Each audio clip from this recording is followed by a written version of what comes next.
Banal at mahabaging Ama naming Diyos na makapangyarihan sa lahat, salamat po sa inyong masaganang biyaya at pagmamahal po sa amin na napatunayan sa cross ni Jesus. Noong nagtungo po kami sa kapahamakan dahil sa aming mga kasalanan, iniligtas niyo po kami mula sa walang hanggang kapahamakan at iniligtas niyo po kami mula sa aming dating walang kabuluhan paraan ng pamumuhay. Pinakalooban niyo po kami ng panibagong buhay at panibagong pagkakataon na ito para makapaglingkod po kami sa Panginoon sa aming natitirang panahon sa mundong ito. At may bahagi po namin ang Ebanghelyo ito ng katotohanan sa mga kaluluwa na minamahal po namin. Salamat po sa inyong pagbibigay ng pagkakataong ito, New Year Retreat 2020. Naniniwala po kami na dito kayo kumikilos sa bawat isa sa amin. Salamat po sa inyong paggabay at pagbibigay ng lahat ng mga bagay sa amin sa itong nakaraan taon. Ganon din po ipinapanalangin po namin na patuloy niyo po kaming tulungan at gabayan sa darating na panibagong taon. Sa kabila ng maraming kulang at kahinaan ng bawat isa sa amin dito, nagtitiwala at umaasa po kami pa rin sa inyong kabutihan at masaganang biyaya at pagmamahal po sa amin. Gamitin niyo po ang bawat isa sa amin dito para sa inyong maluwalhating kalooban.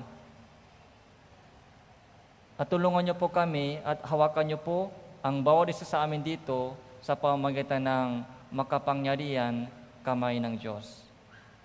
Magmula sa simula hanggang sa katapusan ng itong gawain, kayo lamang po ang gumabay at kumilos sa puso ng bawat isa sa amin.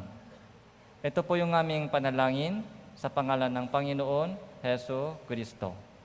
Amen.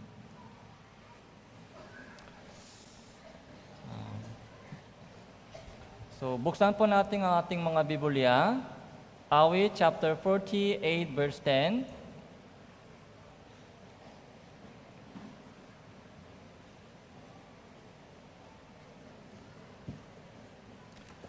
So, Awit chapter 84 verse 10.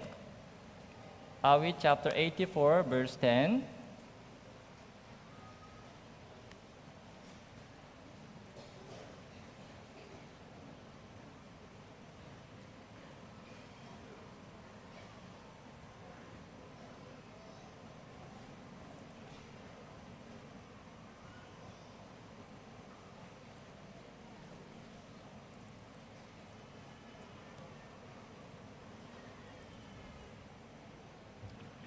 Okay, para sa mga walang Bible, ipapakita ko po sa screen. Awit chapter 84, verse 10. Okay, basahin po natin ito ng sabay-sabay. 3, 2, 1. Sapagkat ang isang araw sa inyong mga bulwagan ay mabuti kaysa 1,000 sanmaan. Nanaisin ko pang maging tano sa pintuhan sa bahay ng aking Diyos kaysa tumahal sa mga tulda ng kasamaan.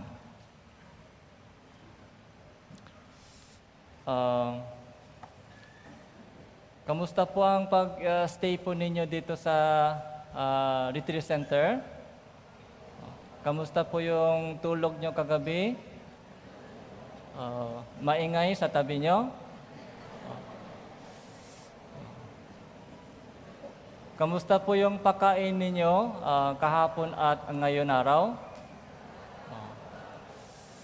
So, bawal yung balik isang beses lang isang plato lang. Hindi pwede balik sa pangalawang plato. So kulang po yung pagkain dito, tapos hindi comfortable yung ating lodging dito. Sa araw mainit, sa gabi malamig. Ganun pa man, masaya tayo dito. Kahit ilang mga kapatiran dito ay galing sa malayo, mahabang biyahe, eroplano, sa barko, tapos maraming bagay dito na hindi comfortable. Pero itong 3 days na New Year Retreat 2020 ay mas mahalaga kaysa alinman bahagi ng ating buhay sa mundong ito. Sabi po dito sa verse 10, sapagkat ang isang araw sa inyong mga bulwagan ay mabuti kaysa 1,000 saan man. So, isang araw sa inyong mga bulwagan. Hindi po mahalaga kung ano po ang kinakain natin. Ang mahalaga kung sino po ang kasama natin. Tapos hindi po mahalaga kung saan po tayo natutulog, kundi ang mahalaga po ay sino po ang katabi po ninyo sa pagtulog. Okay? Yung ating minamahal ay kasama dito, may kasamang fellowship, may kasamang words of God, lalo na po yung pakilos ng Diyos ay kasama dito. Kaya kahit ilang araw lang dito sa Galilee Retreat Center, pero ito po yung mas mahalaga kaysa 1,000 araw sa labas. Ilang linggo po nakaraan, bumisita po ako sa isang bagong silang baby. Mga ilang araw lang, ipinanganak siya sa dito, pero nabalitaan ko po may sakit po siya sa puso. Kaya bumisita po ako sa kanya. Sinabi daw ng doktor, so mahirap daw siya mabuhay kahit isang araw. Kaya pinauwi siya ng doktor sa bahay. Yung magulang ay malungkot. Akala po ng mga magulang ng bata ay yun ang magiging last day. Kaya habang bumihay po sila sa pag-uwi, kahit malungkot man yung kanilang puso, nag-prepare po sila ng mga pagkain, nag-prepare sila ng mga balloon para maging masaya, para mag-goodbye, para ma-welcome po yung bagong silang baby sa bahay. Pagdating po nila, sinikap nila na hindi masyadong malungkot. Tapos, tulog na. Kinabukasan, pagkagising sa umaga, chine-check ng magulang yung bata nila, yung baby nila. Sa tingin niyo po, buhay pa siya o hindi? Buhay pa. Kaya yung magulang ay masaya, kaya nagpasalamat sila sa Diyos. Pero sabi ng doktor, so hindi siya aabot ng isang araw. Pero kahit papaano, binigyan siya ng isang araw. Kaya nagpasalamat siya, tapos gumabi na, natulog sila, tapos kinaumagahan, pagkagising po nila sa umaga, ano po unang ginagawa nila? Ano po ang unang ginawa nila? Opo, chinek po nila agad yung bata, buhay pa. So, salamat pa rin. Salamat sa Diyos. So, bawat araw, kaya hanggang ngayon po, buhay pa po siya. Hanggang ngayon, buhay pa.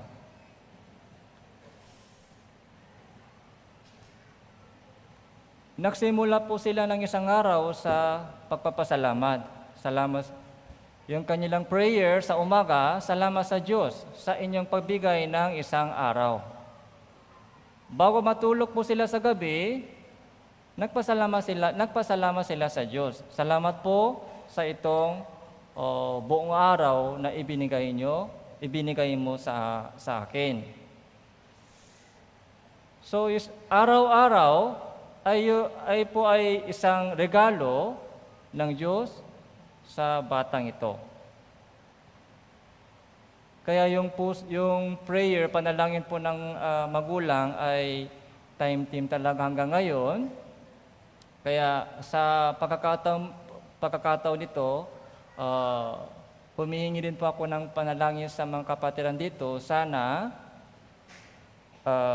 sa pamamagitan ng itong bata, maligtas po yung magulang. Sa pamamagitan ng itong bata, magkaroon ng kaluwalhatian ng Diyos. Makita po natin ang kaluwalhatian ng Diyos. Sa pamamagitan ng batang ito, dumating sana yung kaligtasan sa buong pamilya. Pagkatapos ng visitation sa bata, habang umuwi ako, medyo malalim po yung isip ko sa aking sarili. So, kaninang umaga, pagkagising po sa umaga, hindi ako nagpasalamat sa Diyos. Parang araw-araw ay tinatanggap ko lamang, so parang granted. So kulang po yung pagpapasalamat sa Diyos. Bago matulog sa gabi, so minsan kalimutan ko rin na pagpapasalamat sa Diyos. Araw-araw ay isang regalo na ibinibigay ng Diyos sa atin. Kaya itong nakaraang 2019 ay isang regalo ng Diyos na ipinakaloob niya sa atin. Kaya tapos sa pamamagitan ng itong 3 araw na yung retreat, so gumagawa po tayo ng New Year's resolution para sa darating na New Year, panibagong taon. So, pumunta po tayo sa Juan chapter 12 verse 26.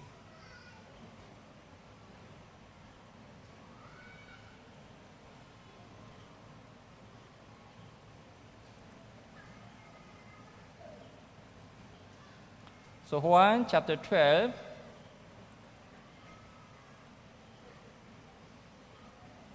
verse 26.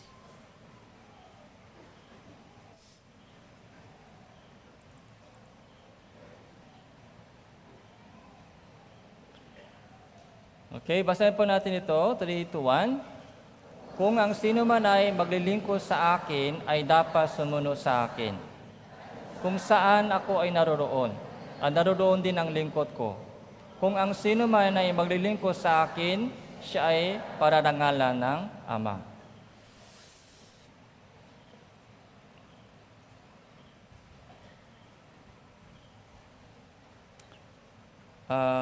Yung session po ito ay Obedience of Christian. Okay? Christian po ba tayo? Yes, Christian tayo. Yung topic po ng itong New Year Retreat ay obedience. Kaya session 1, obedience of Christ. Session 2, obedience to words of God. Ito session 3, obedience of Christian. Bilang isang Kristiyano po, napaka-importante ang pagsunod, obedience. Kaya sana bago matapos itong New Year Retreat, magkaroon po ng isang matibay na resolution sa ating puso. Sige, this coming New Year 2020, susunod ako sa kalooban ng Diyos. Okay. So, sa oras na ito, yung pag-aralan po natin ngayon ay papaano. papaano sumunod tayo sa Diyos. Okay. Si Jesus ay halimbawa. So, mauna po siya lumakas sa itong daan ng pagsunod. Halimbawa po siya sa atin. Tapos, alam po natin kung ano ang dapat natin sundin.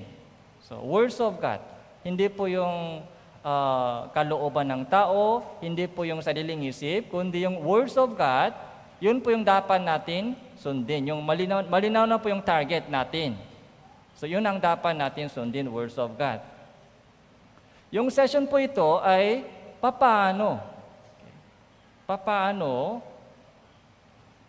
susunod ako sa words of God.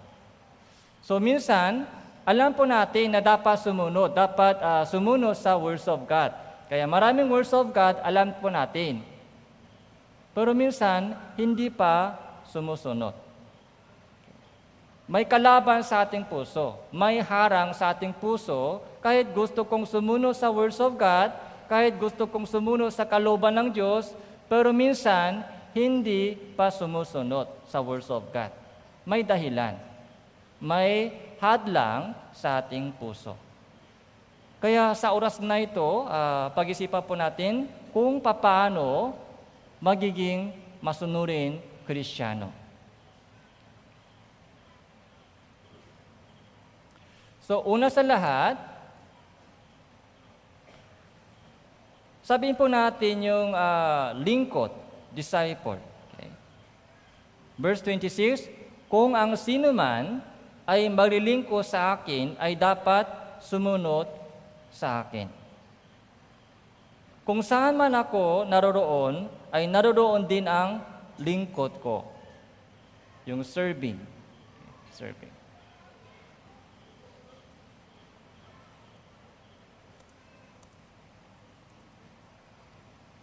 Ito po yung God's plan. Okay? Save to serve. Okay. So, ano po yung first step? Salvation. Okay. So, kung nandito pa po yung mga hindi pa sigurado yung salvation, yun muna siguraduhin. Yun muna unahin. Dapat sigurado muna yung salvation. Save. Kung ligtas na po, yung second step, ano po? Lingkod. Yun po yung final destination.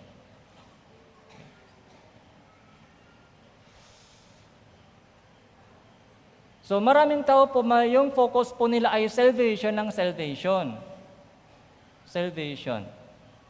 Kaya kung naintindihan po nila yung ebanghelyo, so umattend sa Bible seminar, tapos naintindihan po nila yung ebanghelyo, past, present, future sin, all of my sin, lahat ng kasalanan ko ay tinubos na sa pamamagitan ng dugo ni Jesus, ligtas na ako, sure ako sa salvation, pero hindi pa po sila naglilingkod sa Diyos.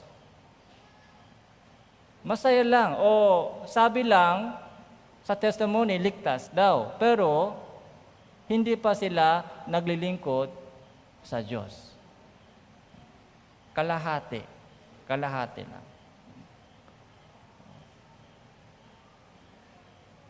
Hindi po masaya ang Diyos sa ganong sitwasyon. Okay.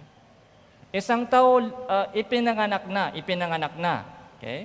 Masaya yung magulang sa una, kung bagong silang baby, ipinanganak na. Masaya yung tuwang-tuwa yung magulang. Pero kung hindi siya lumalaki, masaya pa rin yung magulang? Hindi po. Yung kapanganakan, hindi po yun yung final, yung inaasahan ng magulang. Yung kapanganakan ay simula. Yung kapanganakan ay yung simula lamang ng isang buhay. Chapter 1 na lang, chapter 1. Dapat dumaan sa chapter 2, chapter 3, palalim na palalim, pataas na pataas, meron po tayong target na dapat natin abutan. yung isang estudyante ay pumasok sa grade 1. Grade 1. Okay? Elementary. Hanggang ilang grade elementary? Grade 6. Okay? Kaya grade 1. Pero lagi baksak sa exam sa grade 1. Kaya hindi siya tumataas sa grade 2. Anong mangyari? Lagi na bumabagsak sa exam. Tama sa yung pag-aaral, masaya lagi sa walang pasok, laging laro lang. Okay? Kung ganon, kailan makagraduate po siya? Yung graduation, yun ang pinaka-target. Pag pumasok ka sa grade 1, dapat maging grade 2, grade 3, grade 4, grade 6. Yung graduation, yun ang dapat mangyari. Kung hindi ko kailangan yung graduation, dito lang ako, grade 1 lagi. Okay? 10 years, grade 1 pa rin. 15 years, grade 1 pa rin. Mahiya. Nakakahiya po yan, nakakahiya. Ay, ligtas na ako, matagal na ako ligtas. 2014, 2015, pero parang bata pa yung Christian living. Hindi siya hindi pa niya kilala yung pagkilos ng Diyos. Parang worldly Christian pa rin. Grade 1 pa rin. Mga 1 year, 2 years, 5 years, lumilipas yung panahon, pero grade 1 pa rin. Nakakahiya po yun. Okay. Masaya ang Diyos sa ganung mga sitwasyon? Hindi po. Kung ligtas na tayo, dapat dumaan po tayo patungo sa paglilingkod sa Panginoon. Save to serve. Delivered to be a disciple. Disciple, yun po yung pinaka-target. Disciple. Okay? Disciple. So, Matthew chapter 28.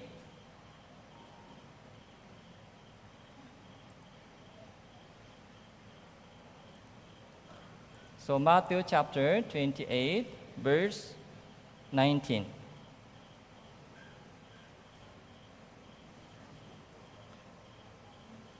Okay, babasahin ko po. Magmula verse 19, kaya't sa paghayo ninyo, gawin ninyong alagad ang lahat ng mga bansa, bautismuan ninyo sila sa pangalan ng Ama, ng Anak, at ng Espiritu Santo. At turuan silang sundin ang lahat ng mga bagay na iniutos ko sa inyo. At narito ako ay kasama ninyong palagi hanggang sa katapusan ng panahon. Okay. Ano pong sabi dito? Gawin ninyong alagad disciple. Yun ang pinaka-target, yun utos ng Diyos. Gawin ninyo silang alagad disciple. Hindi lamang po yung grade 1. Okay. Grade 1. So, disciple. Ano po yung meaning ng disciple? Okay. Sino po yung tinatawag na disciple ni Jesus? Okay. Sa daming mga tao sa mundong ito, sa daming tao sa mundong ito, konti lang yung anak ng Diyos. Konti lang ligtas na Kristiyano. Pero sa mga ligtas ng Kristiyano, anak sila ng Diyos. Kung ligtas na anak sila ng Diyos, Kristiyano sila. Pero sa mga Kristiyano, konti lang yung tunay na disciple. Hindi lahat ng Christian ay disciple. Hindi lahat.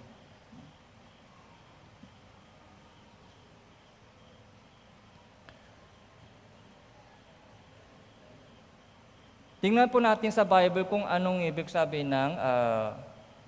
kaya balik po muna tayo sa John chapter 12, verse 26.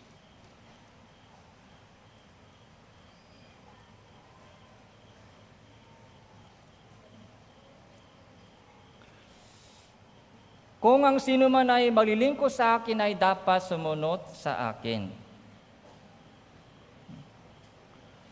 So, yung serving, yung paglilingkod sa Panginoon, yun po yung pinaka-target po natin. Ay dapat sumunod sa akin. Kung hindi sumunod po tayo sa Diyos, kung hindi po tayo sumunod sa kanyang salita ng Diyos, so paano makapaglingkod tayo sa Diyos? Yung paglilingkod sa Diyos ay sa pamamagitan ng pagsunod. Pagsunod sa Kanya, pagsunod sa Kanyang salita. Kung walang pagsunod, walang paglilingkod. Kung walang pagsunod, walang paglilingkod.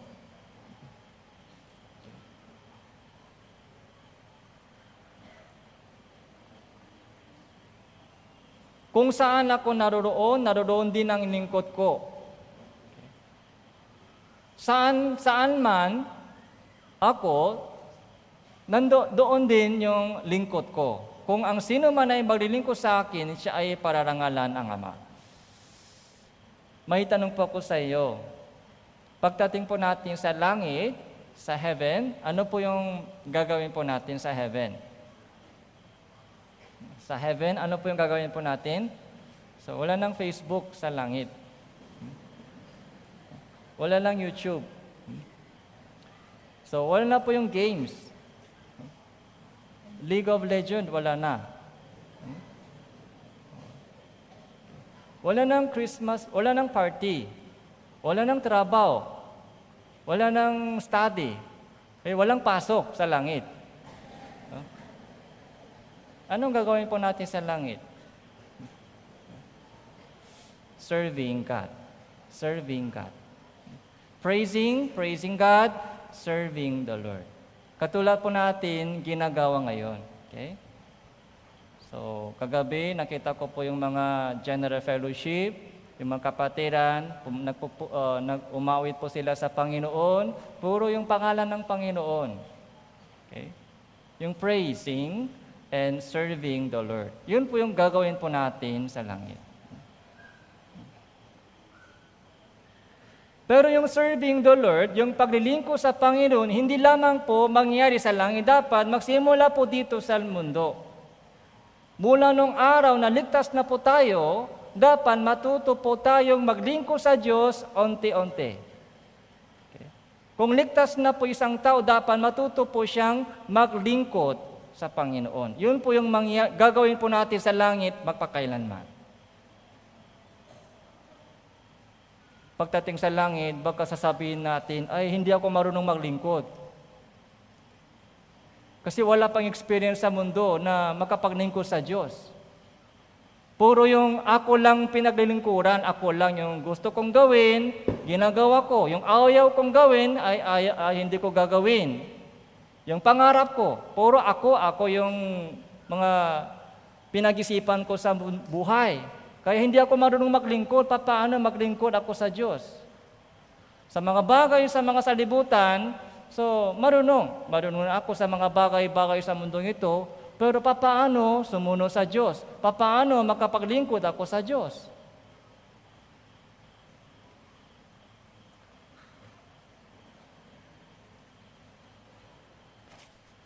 Matthew chapter 16. Matthew chapter 16. Doon po may idea po tayo.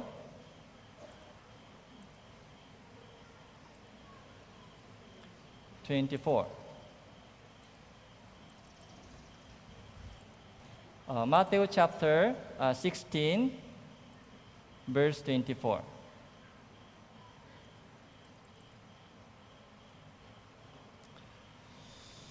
Basahin po natin ito ng sabay-sabay. 3, 2, 1. Pagkatapos ay sinabi ni Jesus sa kanyang mga alagad, kung ang sino man ay ibig sumunod sa akin, tanggihan niya ang kanyang sarili at pasanin ang kanyang krus at sumunod sa akin.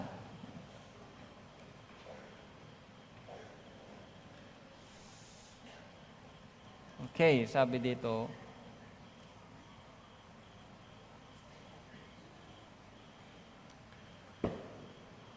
kung ang sino man ibig sumunod sa akin. Okay? Yung kanina, ano pong nakita po natin? Kung sino mang paglilingkod sa Diyos ay dapat sumunod. Kung sino mang ibig sumunod sa akin, ay tanggihan niya ang kanyang sarili. para makapaglingkod po tayo sa Panginoon, sabi ng Biblia, dapat sumunod ka sa Panginoon. Kung walang pagsunod, walang paglilingkod. Sabi dito, para sumunod po tayo sa Panginoon, ano ang dapat nating gawin? Tanggihan natin yung ating sarili. Kung walang pagkatanggi sa sarili, kung walang pagtanggi sa sarili, walang pagsunod. Mahirap sumunod. Okay. Kaya tumanggi sa aking sarili. Yung pagtanggi sa aking sarili, yun po ang cross. Okay. Ano po ang nangyari sa cross? Yung cross po ay hindi po yung mga souvenir ng Kristiyano. Yung cross po ay yung lugar na namamatay tayo araw-araw. Pasanin ang kanyang cross at sumunod ka sa akin. So ito po yung meaning ng disciple. Yung disciple po ay lingkod, di ba? Lingkod, disciple.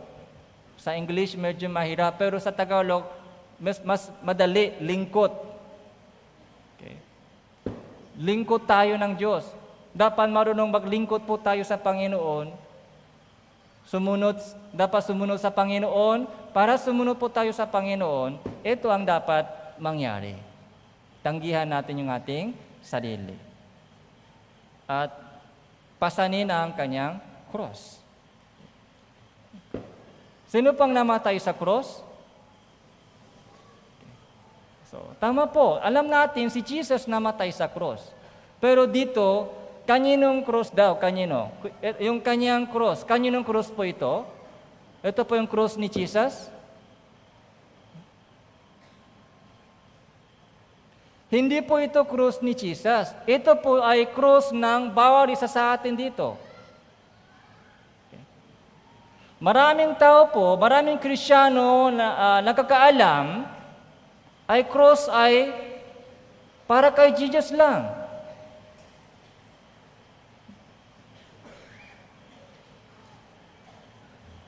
Yung cross ni Jesus, kamatayan po ni Jesus ay para sa ating salvation. Yung salvation. Ligtas po tayo sa pamamagitan ng cross ni Jesus. Naligtas po tayo sa pamamagitan ng dugo ni Jesus. Yung dugo po ay dumanak sa cross ni Jesus. Pero dito, ibang uri ng cross ito. Pasanin ang kanyang cross. Ito po yung cross natin. Cross natin. Yung cross na ito ay dapat natin pasanin. Ano po yung nangyari sa cross? Dapat mamatay ako. Kung hindi tayo mamatay sa cross, kung hindi po natin pasanin yung ating sariling cross, mahirap sumunod sa Diyos. Mahirap sumunod kay Jesus.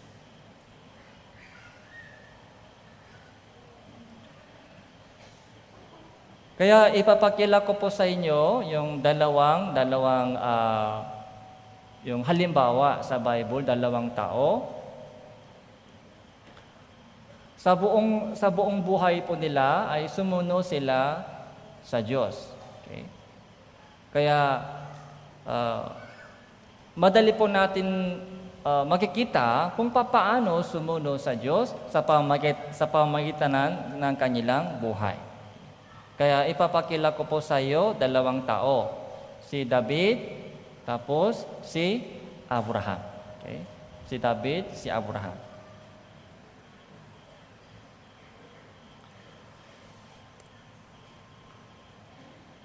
Tingnan po natin kung paano sila sumunod sa Diyos. Okay?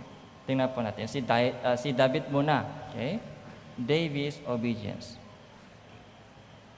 So, pumunta po tayo sa Gawa chapter 13, verse 22.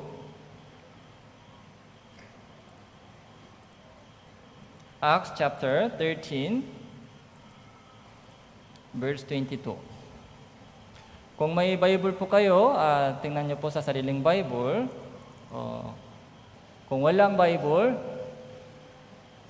dito po sa screen.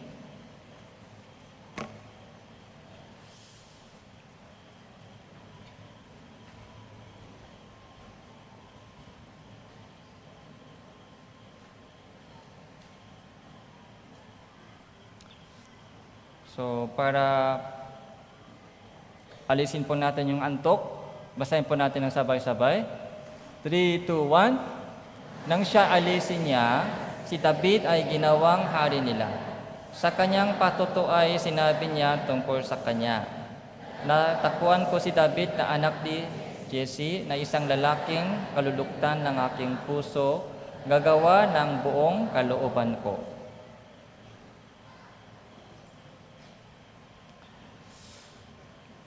So, si David po ay kilalang tao, okay?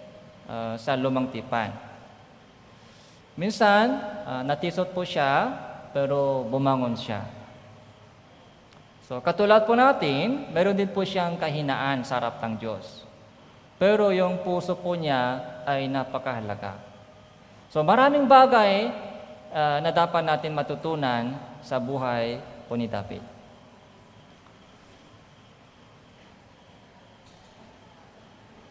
Sabi po dito, natakpuan ko si David na anak ni Jesse na isang lalaking kinaluluktan ng aking puso. Okay. Isang lalaking kinaluluktan ng aking puso na gagawa ng buong kalooban ko. Okay.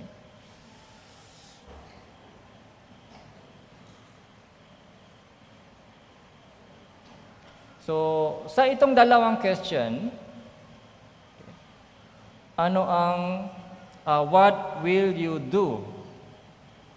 Pangalawang question, who will you be? Okay. Do, be. Sinasabi sa Biblia, mas mahalaga po ang be. Okay. Ano nung uri ng tao ito sa harap ng Diyos? Handa na ba siya sa harap ng Diyos? Yung puso niya ay maayos ba sa harap ng Diyos, sa mata ng Diyos? Hinahanap ng Diyos yung mga tao na may tamang puso. Yung puso muna, puso. Okay. Kahit magandang skill, kahit maraming alam, kahit maraming experience, pero kung hindi po tama yung puso, hindi po siya ginagamit ng Diyos. Kaya puso muna, puso. Puso ang tinitingnan ng Diyos. Pag nakita po ng Diyos yung tao na may tamang puso sa harap ng Diyos, siya po ang ginagamit ng Diyos para sa gawain ng Diyos. Ito po yung ganong mga pagkakasunod. Natakpuan ko si David, isang lalaking kinaluluktan ng aking puso, at gagawa siya ng buong kalooban ko. Ito po yung sinabi ng Diyos tungkol kay David.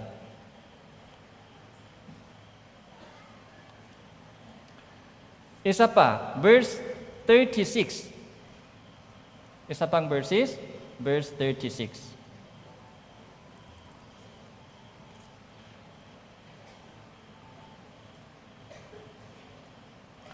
Sapagkat si David, pagkatapos niyang maglingkod ayon sa kalooban ng Diyos sa kanyang sariling salinlahi, namatay at isinama sa kanyang mga ninuno, nakakita ng pagkabulok. Sabi dito, pagkatapos niyang maglingkod ayon sa kalooban ng Diyos. Ito po yung buhay ni David. Ito po yung buhay na David. Sa buong buhay po niya, naglingkod siya sa kalooban ng Diyos. Naglingkod. Hindi po yung sariling kalooban. Kalooban ng Diyos. Plano ng Diyos.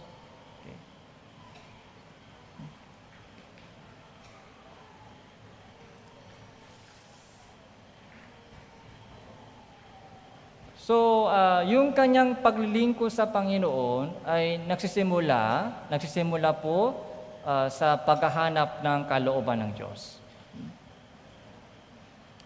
Halimbawa po, during the preparation, yung yung preparation ng activity dito, halos isang buwan, araw-araw pumupunta dito po yung mga kapatiran para tumulong. So, pagdating po nila, Sa retreat center, so alam niyo po ba kung ano ang unang ginawa nila? So nag-pray muna, okay? Nag-pray, nag-CR, tapos lumapit sa akin. Tapos ano po yung sinabi nila? Pastor, ano ang gagawin ko? So, yun po yung tanong nila. Okay. Pastor, ano ang gagawin ko? Pagkatapos ng trabaho, sige, ito po yung gawin nyo po ito. Pagtatapos na yung trabaho nila, tapos bumabalik naman sa akin, Pastor, ano ang kasunod? Kaya minsan po pagod sa pagbibigay ng trabaho. Yung trabaho ko ay pagbibigay ng trabaho. Mas mahirap po yan. Pagbibigay ng trabaho, mas mahirap trabaho. Kaya minsan takot po ako, ang bilis ng tapos nila. Tapos bumabalik naman sa akin, Pastor, anong kasunod? 10 kami dito, o 5 kami dito. Tanong, yun po yung simula. Ano ang gagawin ko? Okay. Saan ako pupunta? Pag sinabi ko, ay dito po kayo. Pag sinabi ko, doon po kayo. Sumusunod sila. Sumusunod sila. Yung kanilang pagsunod ay nagsisimula sa tanong. Ano ang gagawin ko? Yun po yung puso po ni David. Unang Samuel, chapter 23.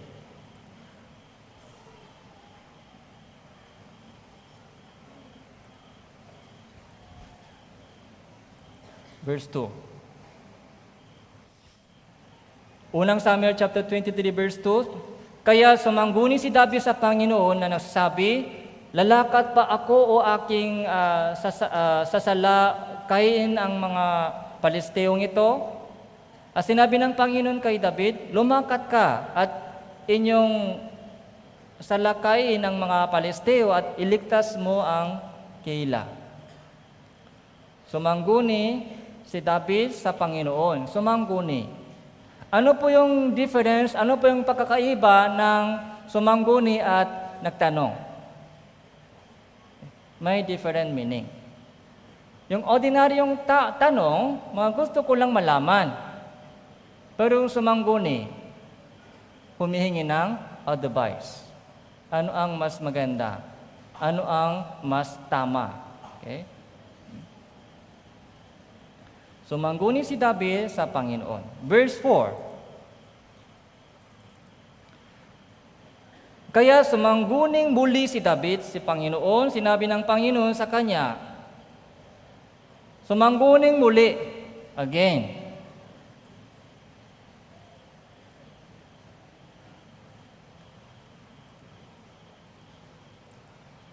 Ganun din naman, chapter 30, verse 8. Medyo maraming ganung mga verses. Sumangguni si David sa Panginoon, hahabulin ko ba ang pangkat na ito? Aabutan ko kaya sila? Sinagot siya ng Panginoon, habulin mo sapagkat tiyak na aabutan mo at tiyak na may liligtas mo. Ito po yung buhay ni David. Kahit maliit na bagay, malaking bagay, lagi po siyang sumangguni sa Panginoon. Lalakat pa ako? O gagawin po ba ito? O wait muna? Sa buong buhay po niya, lagi po siyang naghahanap ng kalooban ng Diyos. Hindi po yung sariling kalooban. Inuna po niya lagi kung ano ang gusto ng Diyos. Hindi po yung sariling kagustuhan.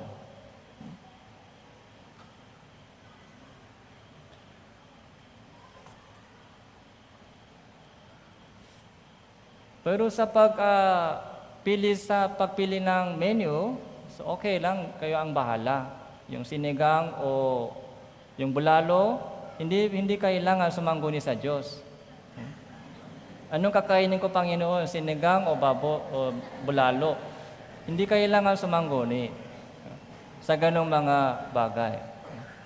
Pero bago lumipat kayo sa ibang lugar, tapos bago pumasok kayo, bago mag-apply ng trabaho, bago gumawa ng plano na papasok sa mga school, yung mga mahalagang bagay, ay dapat sumangguni muna sa Diyos.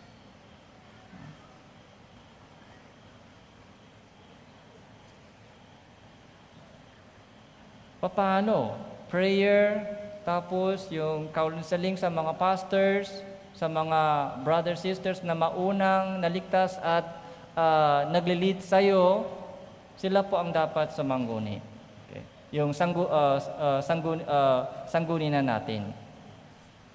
Ano pong ibig sabihin sumangguni? Okay. Ano pong ibig sabihin ng yung tanong? Yung decision po ni David, ito po yung puso ni David. Okay. Hindi ako mabubuhay ayon sa aking sariling kalooban. Sa lahat ng mga bagay, mabubuhay ako ayon sa kalooban ng Diyos. Minsan, hindi pa sigurado. Minsan, hindi natin alam, kaya dapat tanong muna. Okay. Kung ano ang mas tama. Okay. Yun po yung unang puso ni David. Pangalawa, ano pong ibig sabihin ng mga pagsangguni? Dahil kulang na kulang ako. Marami akong kulang sa kaalaman. Wala akong alam. Kaya dapat sumangguni muna ako. Wala akong wisdom. Wala akong alam. Hindi ko alam kung ano ang mas maganda. Kung ano ang mas tamang paraan sa harap ng Diyos. Kaya, kailangan kong sumangguni sa Diyos. Okay. Dalawang puso. Yun po yung lagi nasa ilalim ng puso ni David. Pangalawang Samuel chapter 2.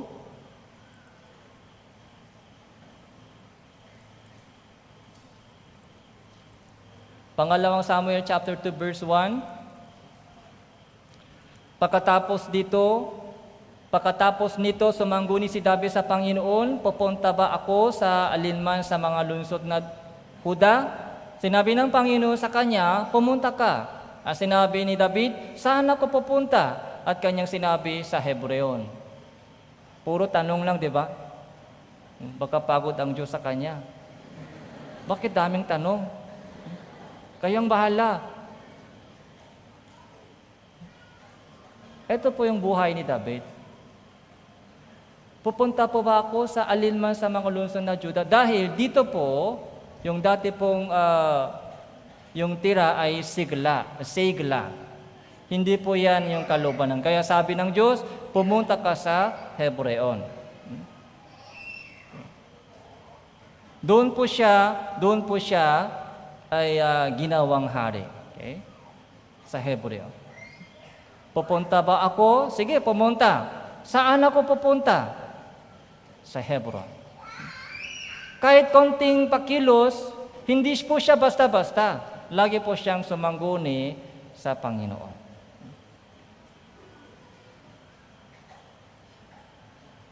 Chapter 5, verse 19.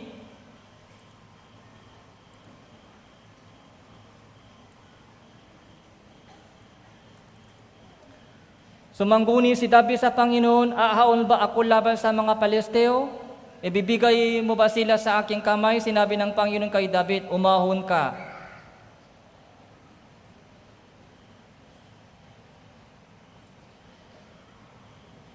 Verse 23, nang sumangguni si David sa Panginoon, sa kanyang sinabi, huwag kang ahaon.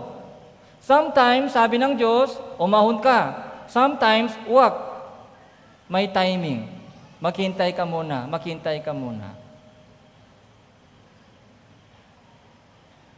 Hindi po siya, ito po yung Christian living. Ito po yung buhay ng lingkod. Ito po yung buhay ng lingkod. Si David po, hindi po siya value. Si David naman po, may sariling isip. May idea siya. May isip po siya, may sariling isip. Pero, bakit sumangguni siya? Dahil, iuna po niya lagi yung kalooban ng Diyos. Pagkatapos, pag sinabi ng Diyos, pumunta ka, pumunta. Huwag kang muna, maghintay ka dyan muna, maghintay. Yun po yung buhay ng lingkod.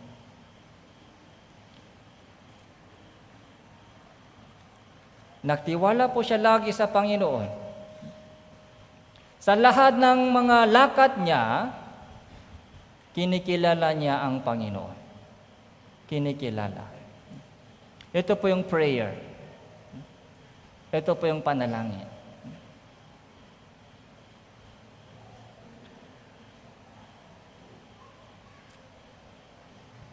Pero minsan, meron din po ganitong case. Sumangguni po sila, nagtatanong po sila, pero ayaw sumunod.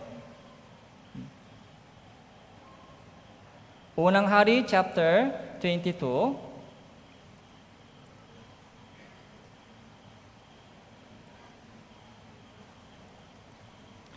Medyo maraming talata, hahanapin na po natin. Okay? Pwede po tayo sumunod? Oh? Okay. Pwede po tayo, chapter 22, verse 7.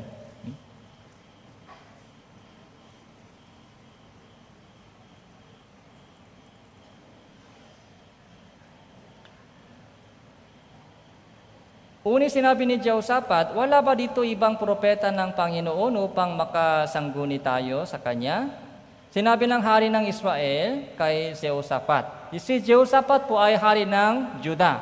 Tapos yung hari ng Israel dito ay Ahab. Okay? May isa pang lalaki na maaari nating sanggunian sa Panginoon, si Mikaya, na anak ni Imula. Unit, kinapupuutan ko siya. Si Jehoshaphat po, yung hari ng Juda, ay naghanap siya ng isang propeta na pwede makasangguni. Okay? Gusto niyang sumangguni sa propeta. Gusto niyang makinig muna ng salita ng Diyos. Kaya naghanap po siya. Wala ba dito yung propeta ng Panginoon? Pero sinabi po ng hari ng Israel, meron isa, si Mikaya.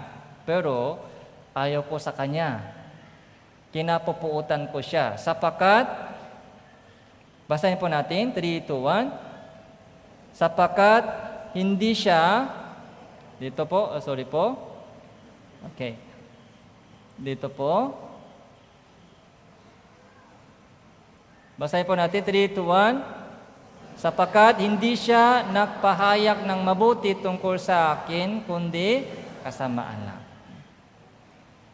Bakit kinapupuutan ni Ahab si Mikaya? Dahil puro masama.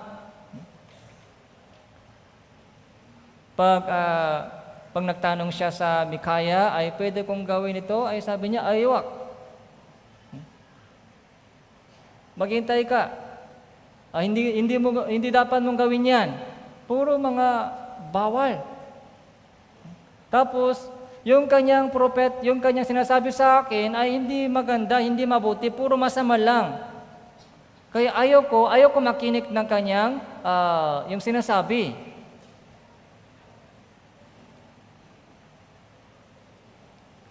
Minsan, ito po yung nangyari sa atin. Okay? Dahil meron po tayong sariling isip. Meron po tayong sariling isip. Kaya, ayaw lumapit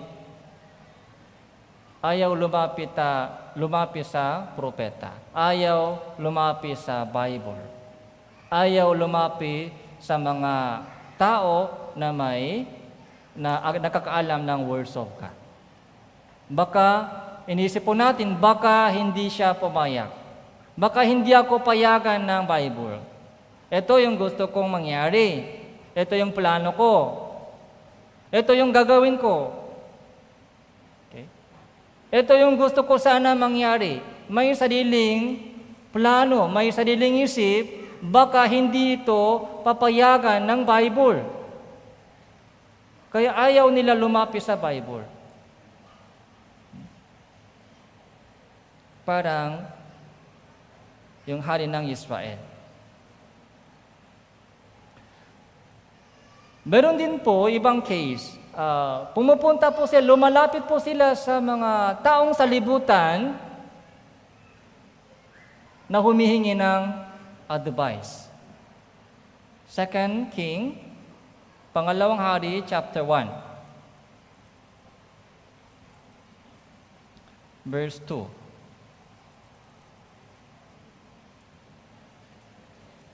Pangalawang Hari chapter 1 verse 2.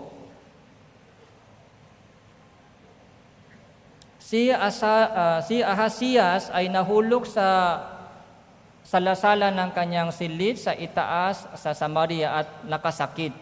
Kaya siya ay nagpadala ng mga nagpadala ng sugo, at sinabi sa kanya, "Humayo kayo, sumangguni kayo kay Baal Zebub, na Diyos ng Ekron, kung ako ay gagaling sa sakit na ito." Nakasakit po siya, nahulog sa salasalan ng kanyang silid sa itaas sa Samaria, nakasakit. Saan po siya sumangguni? Sa Diyos-Diyusan. Sa ating panahon, mga albularyo. Okay. Kapag nakasakit po, nanghina yung puso.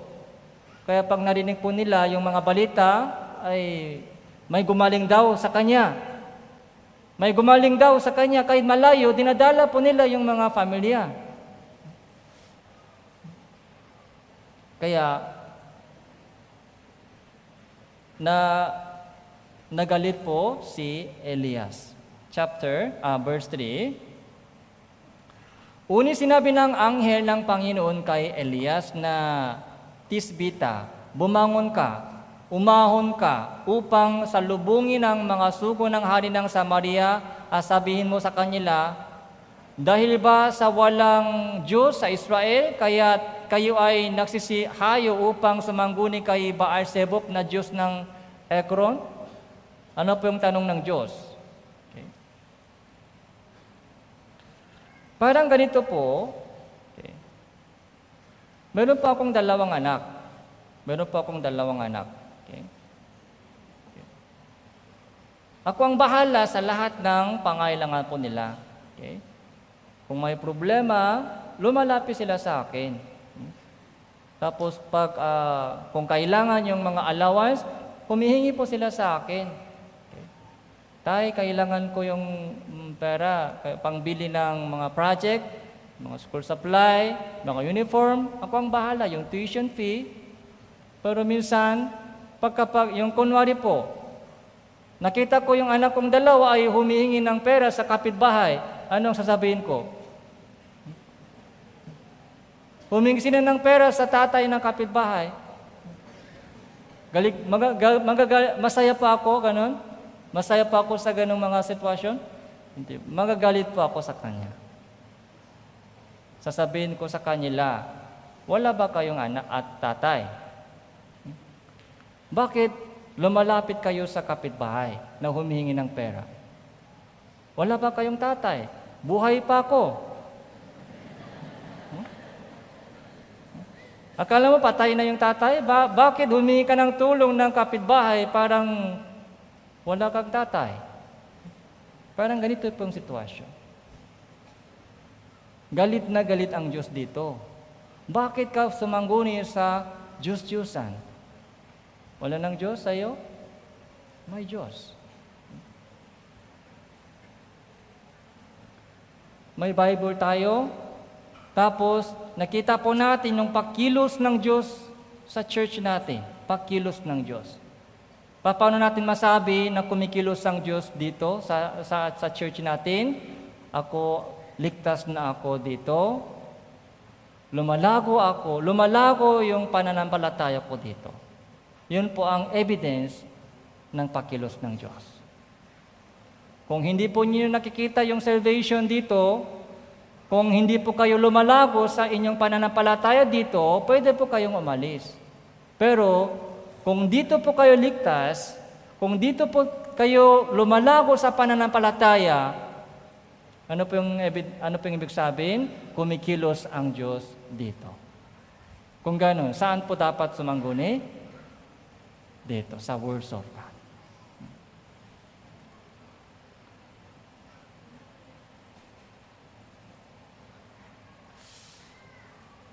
May tanong po dito tayo. Bakit si David ay lagi sumangguni? Dito po natin nakikita yung kanilang humble mind. Unang Samuel chapter 18.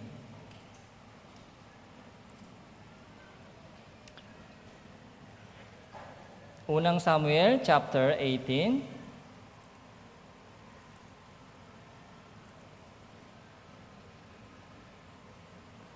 Verse 23.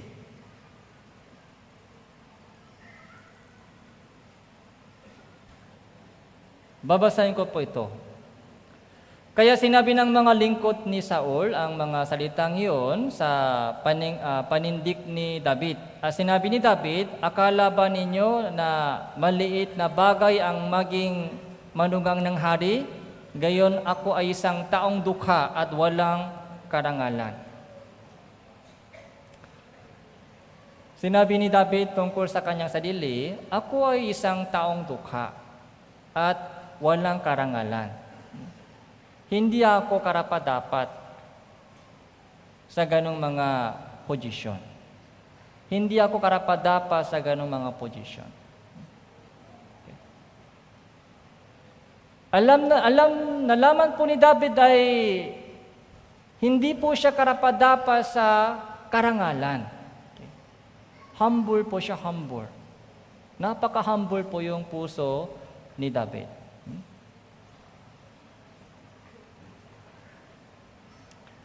Sa daming mga talata, ilan lang po, tingnan po natin.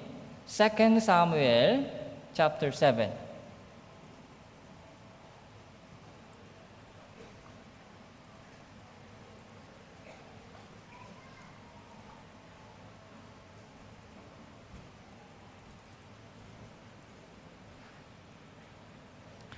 Second Samuel chapter 7 verse 18. Basahin po natin ito ng sabay-sabay. 3, 2, 1.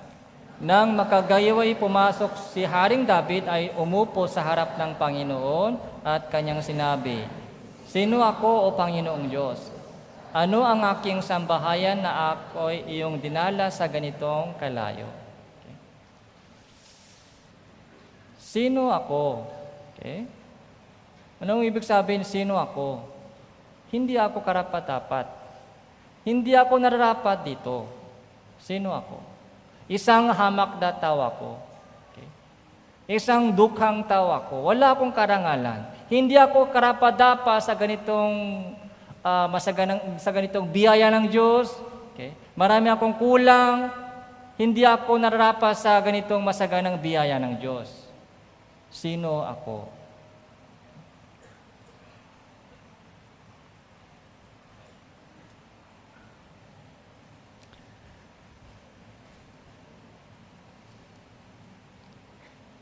Ligtas po tayo sa biyaya ng Diyos, sa biyaya. So, anong ibig sabihin ng biyaya? Hindi ako karapat-dapat sa langit. Sino lang ako, isang masamang tao ako. Okay?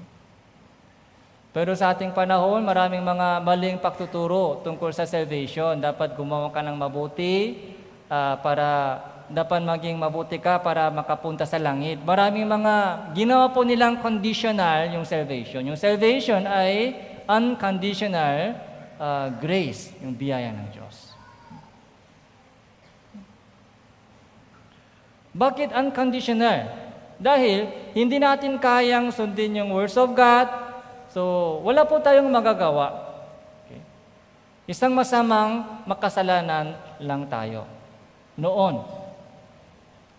Pero iniligtas niya po tayo mula sa malalim na hukay sa pamamagitan ng kanyang masaganang biyaya. Kaya grace, amazing grace. Okay. Kaya yung kantang Amazing Grace, alam niyo po ba? Yung lyrics? Okay. Amazing grace, how sweet the sound. They saved a wretch like me. Wretch. Bumagsak na makasalanan, wretch. Okay. Ako ay isang bumagsak na makasalanan. Hindi ako makapunta sa langit sa pamamagitan ng anumang ginagawa ko. Okay. Pero bakit makakapunta ako sa langit? Dahil sa biyaya ng Diyos. Yun po yung amazing grace. Sa puso po ni David, lagi mayroong ganong mga biyaya ng Diyos. Sino ako? Parang wala lang ako. Pero dinala niya ako hanggang ganitong kalayo. Yung biyaya. dinala sa ganitong kalayo, ibig sabihin yung biyahe, yung paglalakbay ni David na kasama ng Diyos ay malayo. Okay? Mangbula dito sa lupa, papuntang langit. Malayo.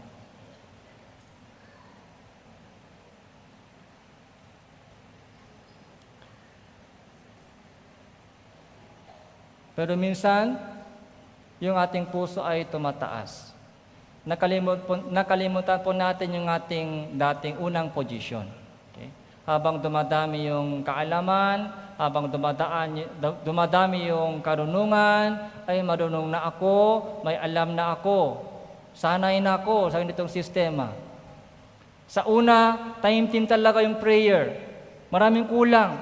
Okay? Kaya, pawis na pawis sa ating mga ministry. Pero habang tumatagal po sa mga ginagawa, okay, sanay na, alam ko na kung papaano, unti-unti bumabawas yung prayer. Unti-unti bumabawas yung prayer. Yun po ang delikado. Delikado.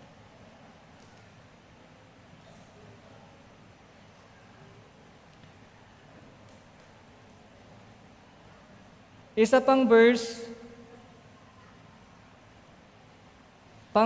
tungkol sa puso ni David, 2 Samuel chapter 26.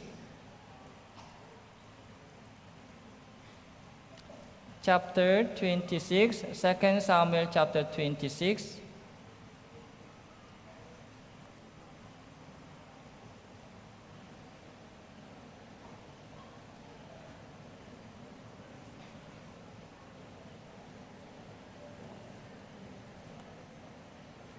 Sorry po.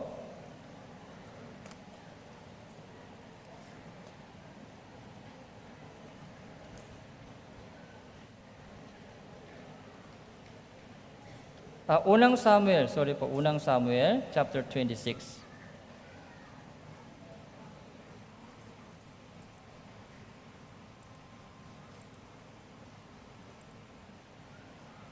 Verse 9.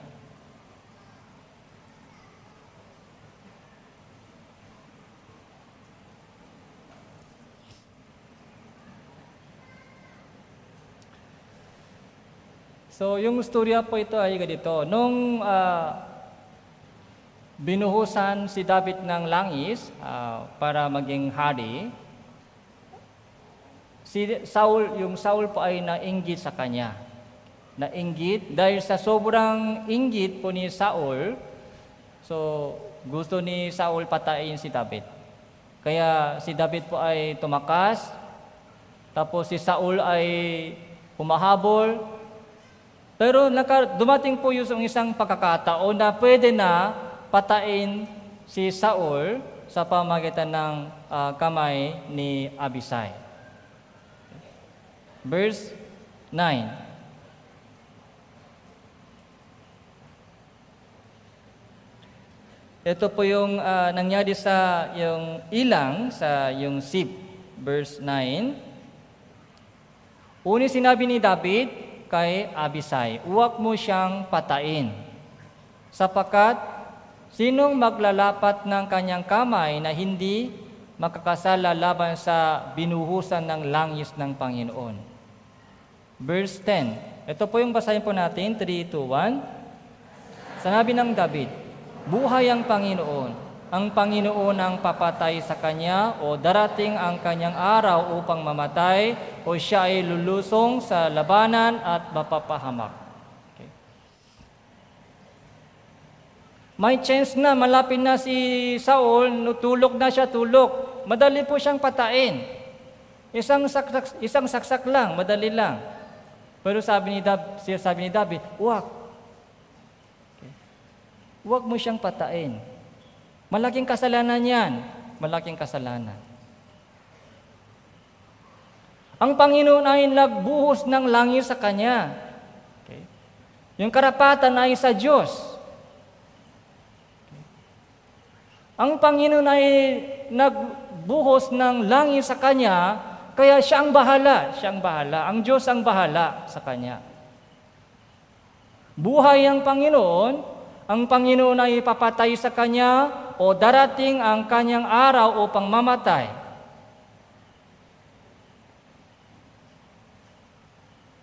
Sabi ni David, hindi ako papatay sa kanya. Maghihintay ako ng panahon ng Diyos. May panahon ng Diyos. Buhay ang Diyos.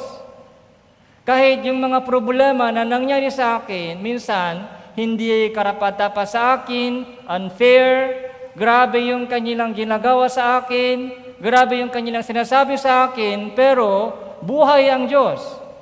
Maghihintay ako ng tamang panahon ng Diyos. Hindi ako gagawa ng paraan. Hindi ako gaganti sa Kanya. Yun po yung puso ni David. Hindi ako gaganti sa kanya. Ang Diyos ang bahala sa kanya. Ito po yung puso ni David.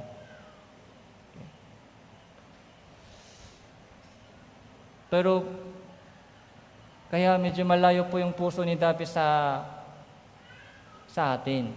Minsan, pag narinig po natin yung mga hindi magandang salita o ginawa nila sa akin, nainitan po tayo, gagantihan ko siya someday. Darating yung araw na gagantihan ko siya ito. Pero iba po yung puso ni David.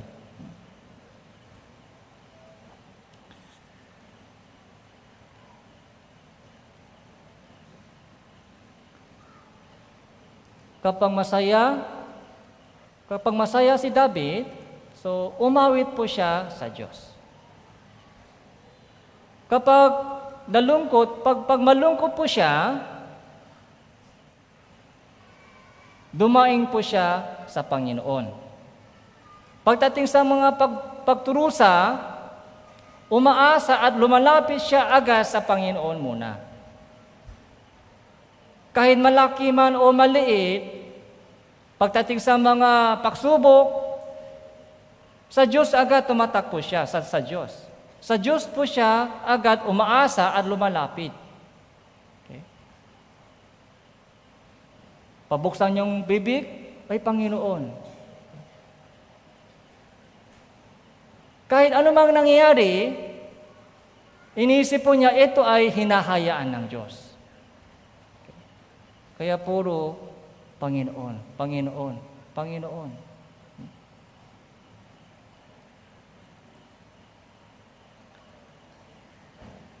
Kaya lagi po siya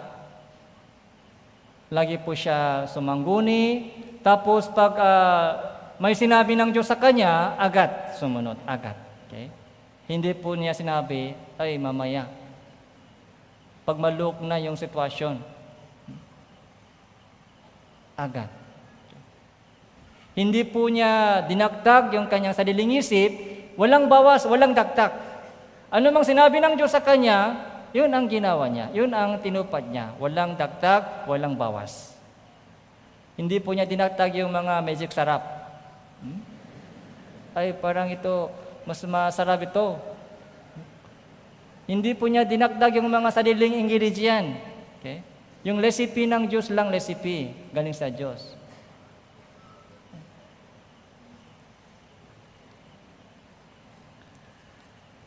So, isang pinakamalaking laban sa pagsunod sa Diyos ay yung sariling isip, yung matas na puso. Pag humble, kaya yung pagsunod po, yung obedience ay galing sa pamamagitan ng humble mind. Kung walang humble mind, so hindi po siya sumangguni, tapos kahit binigyan sila ng instruction ng Diyos, ganito, ayaw nila sumunod dahil mataas yung kanilang puso. Para maging lingkod po tayo ng Diyos, para makapaglingkod po tayo sa Panginoon, dapat ibaba muna yung ating puso. Ibaba. Okay. Humble mind. Tapos, sumangguni tayo sa Diyos. Ano ang gagawin ko, Panginoon? Sige, eto gawin mo. Agad. Pagkatapos, balik naman sa Panginoon. Panginoon, ano pa? Ano ang kasunod? Sige, dito ka. Ito, yun po yung lingkod ng Diyos. Lingkod. Yun po yung lingkod ng Diyos.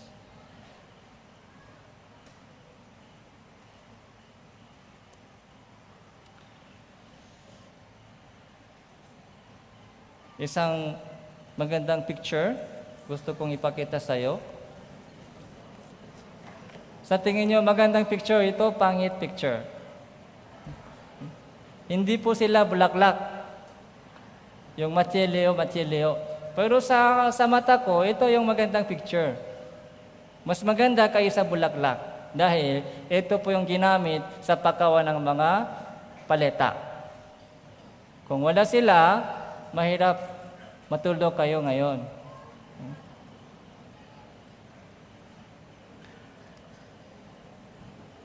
Isaiah chapter 10, verse 15. Isaiah chapter 10.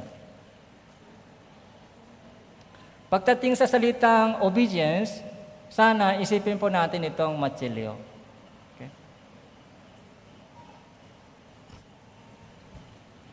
Isaiah chapter 10, verse 15.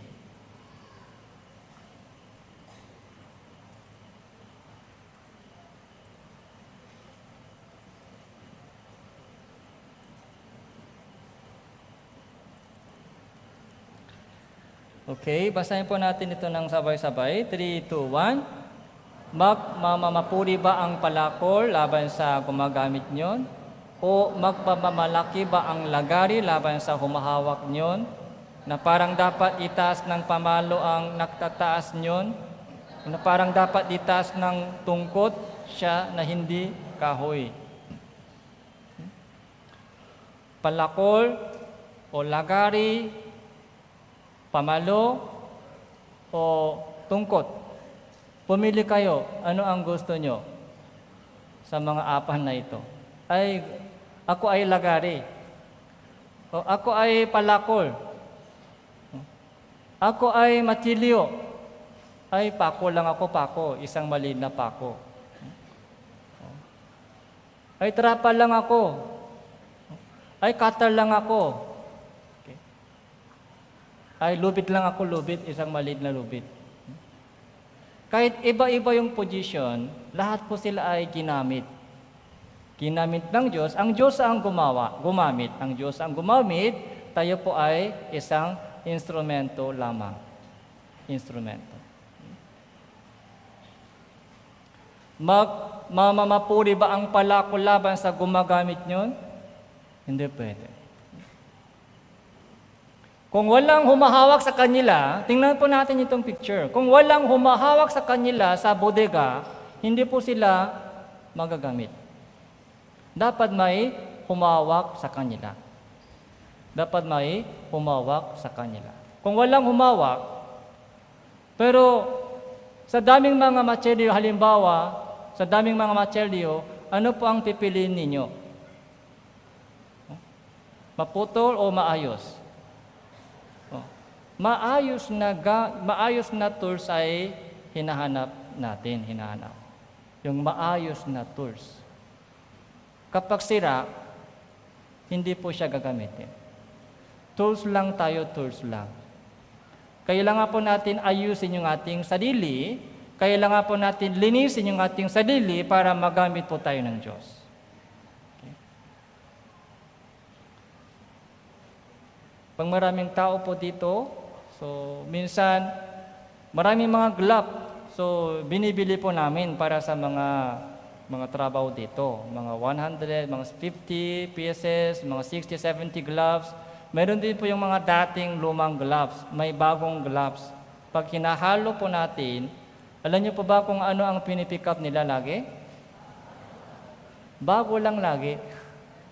Hinahanap nila yung ayos lang lagi. Pag may butas sa daliri, sa glove, ayaw nila, tapon nila.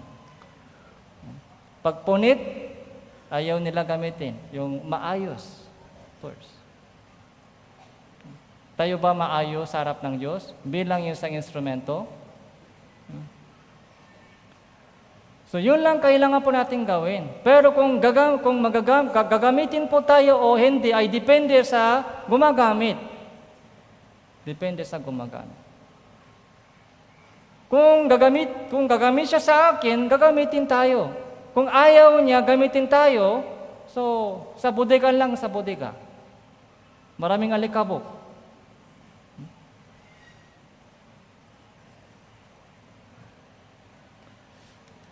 Huwag natin makalimutan na tayo po ay isang tools lang sa harap ng Diyos. Okay.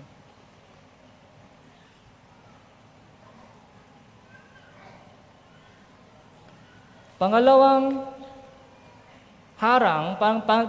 hadlang sa pagsunod po ay takot. Proverbs chapter 29.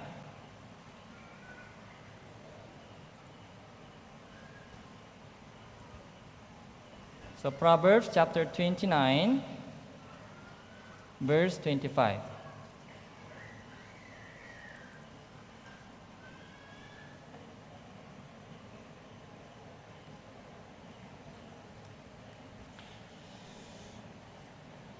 Okay, basahin po natin ito ng sabay-sabay. 3, 2, 1. Ang takot sa tao ay naglalatak ng bitak. Unit ang nagtitiwala sa Panginoon ay maliligtas.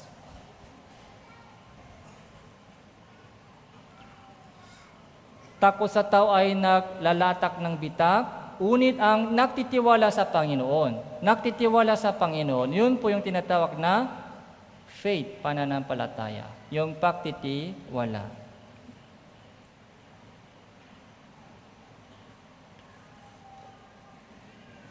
Maraming tao po ay sumangguni sa Diyos, alam na nila yung sa kalooban ng Diyos, alam nila kung ano ang dapat gawin, alam nila kung ano ang hindi dapat gawin, alam na nila. Pero bakit hindi pa sumusunod? Dahil sa takot sa mga tao, dahil sa takot sa mga sitwasyon.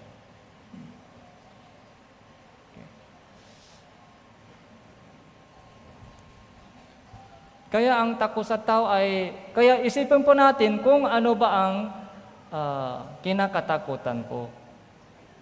Kung ano ang kinakatakutan ko ngayon. Anong uri ng takot? Okay. Anong uri ng takot ay naging hadlang sa aking pagsunod sa Diyos? Tao ba? Ay, may sakit ako. Minsan, yung sakit po ay takot sa sakit, okay, ay nagiging hadlang.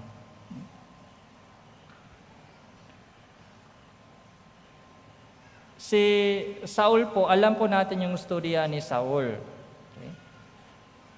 Sa una, maganda po yung kanyang puso, si Saul. Katulad po ni David, humble din po siya si Saul. Humble. Kaya ginawa siyang hari. Yung unang hari ng bansang Israel. Pero habang lumilipas yung panahon, naging mataas yung kanyang puso. Mataas yung kanyang puso. Tapos, sa una, sa Diyos lang tumingin siya sa Diyos lang. Sa Diyos lang natakot. Pero unti-unti, yung focus po niya ay sa tao. Sa tao. Inutusan siya ng Diyos. Yung puksain mo yung Amalekita, puksain. Ubusin lahat Amalekita. Lahat ng mga tao, pati yung mga hayop, pati yung mga bata, patayin mo silang lahat, Amalekita. Pero si Saul, sumunod po siya.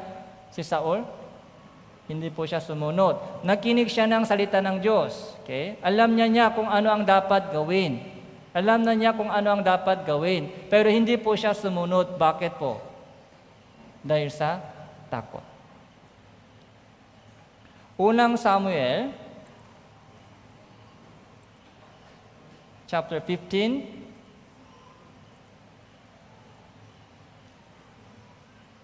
verse 24.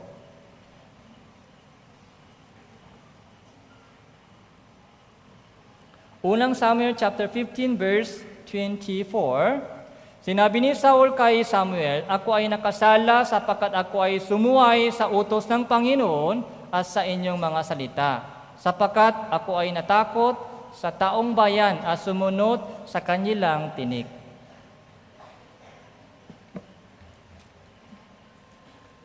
Ito po yung dahilan kung bakit hindi po siya sumunod sa salita ng Diyos. Ano po yung dahilan? Takot. Okay. Sumunod ako sa kanilang tinig. Dapat sa tinig ng Diyos ay sumunod.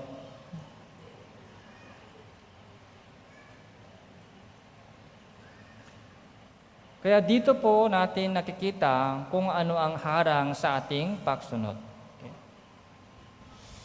Nung tinawagan po ni Jesus yung 12 disciple, okay, 12 disciple, so maraming salita ay sinabi ng Diyos, sinabi ni Jesus sa mga 12 disciple. Okay. Disciple. Yung topic po natin ay disciple, di ba? Disciple. Yung alagad ni Jesus. Maraming bagay sinabi ni Jesus sa kanila, dapat ganito, pero isa sa mga sinabi ni Jesus sa kanila ay, huwag mong takutin ang tao. Okay. Katakutan mo ang Diyos. Yun po yung sinabi ni Jesus sa mga disciple. Binigyan sila ng ministry. Ito, yung mangaral ka ng Ebanghelyo, pumunta ka sa buong mundo, magkakaroon kayo ng dadaan kayo sa daming mga problema sa ministeryong ito, huwag kang matakot sa kanila. Yun po yung sinabi ni Jesus sa kanila. Matthew chapter 10.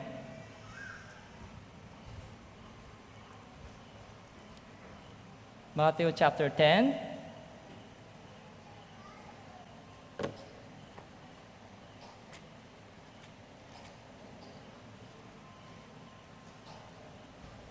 Verse 1, pagkatapos tinawag ni Jesus ang kanyang 12 alagad. Okay. At kanyang binigyan sila ng kapangyarihan sa masasamang espiritu upang kanilang mapalaya sila at pagalingin nila ang bawat sakit at karamdaman. 12 disciple ay tinawag ni Jesus at isinugo sila sa mga lugar.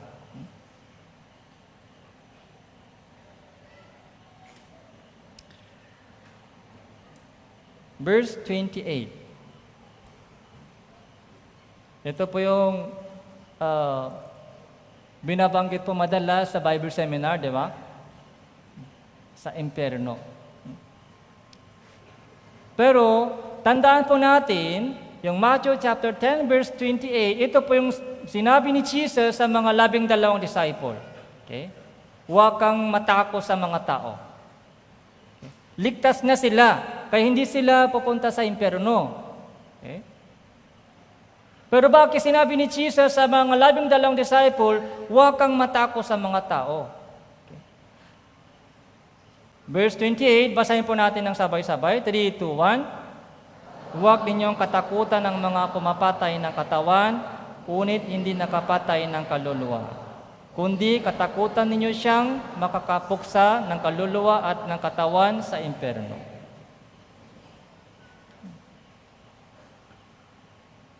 Ano pong meaning dito? Sinabi ba ni Jesus sa kanila, ay baka mapunta kayo sa impyerno?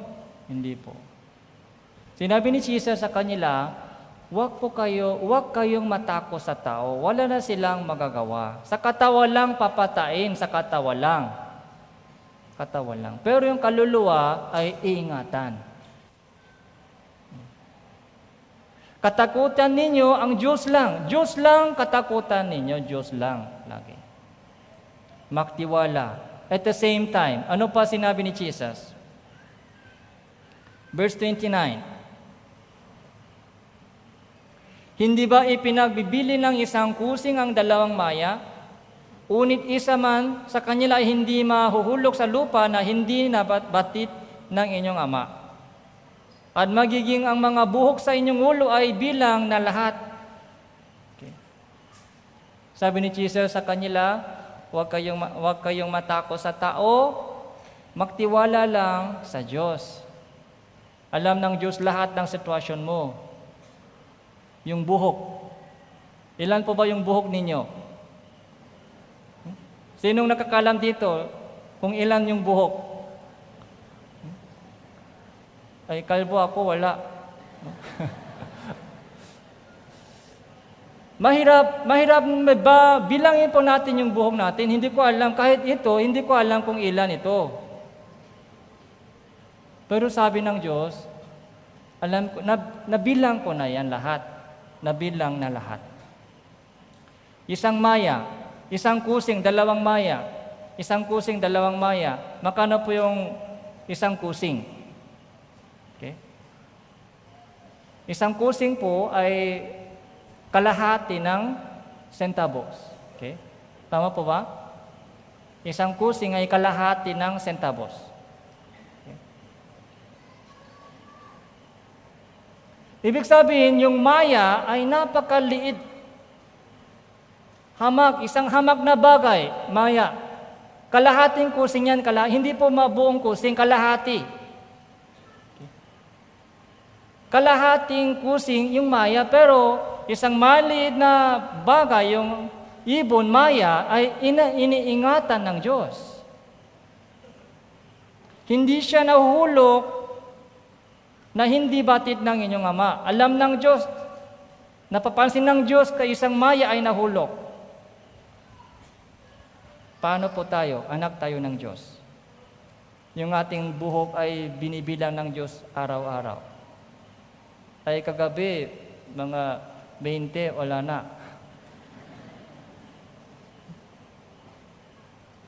Hindi maganda yung shampoo.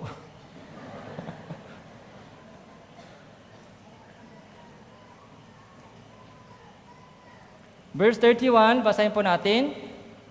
Huwag nga kayong matakot, kayo ay higit na mahalaga kaysa maraming maya.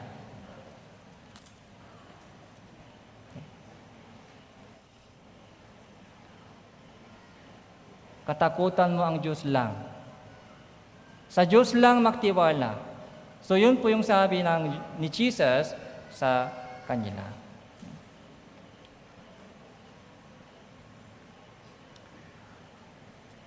Second Timothy chapter 1.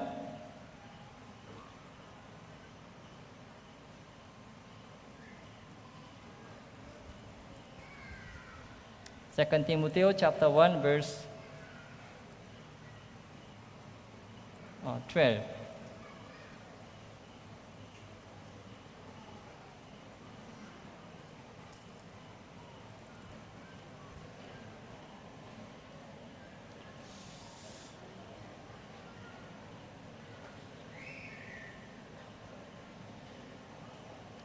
Second Timothy chapter 1 verse 12. Babasahin ko po ito. At dahil din dito ako ay nagturusa ng mga bagay na ito, ganun man hindi ako nahihiya sapagkat kilala ko ang aking sinampalatayanan. At ako ay lubos na naniniwalang maingatan niya ang aking ipinakatiwala sa Kanya hanggang sa araw na ito. Araw na yon.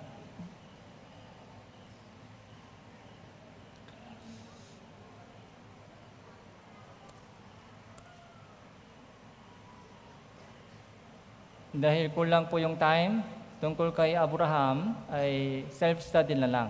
Self-study. Pero yung lesson po ay the same lesson. Tuloy-tuloy tayo. Kilala po ba ninyo yung kantang ito? Okay. I know whom I have believed. Ito yung 2 Timothy chapter 1 verse 12.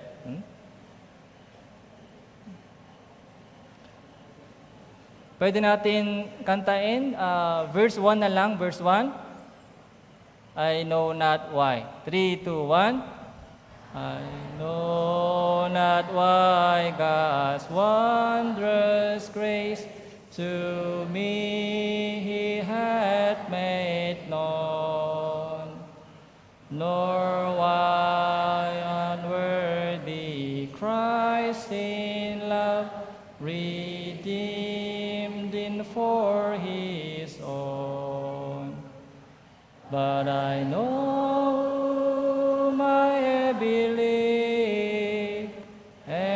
persuaded that He is able to keep that which I committed unto Him on that day.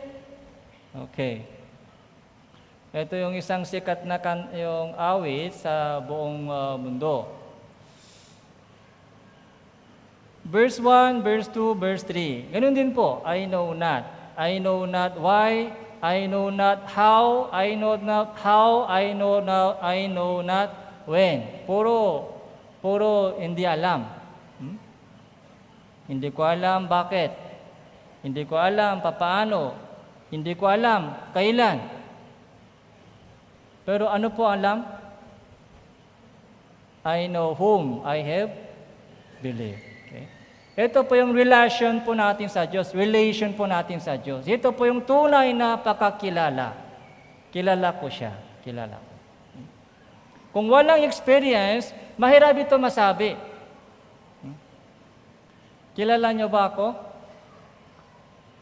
Kilala po ba ninyo si Pastor Choi? Pwede ako manghiram ng pera?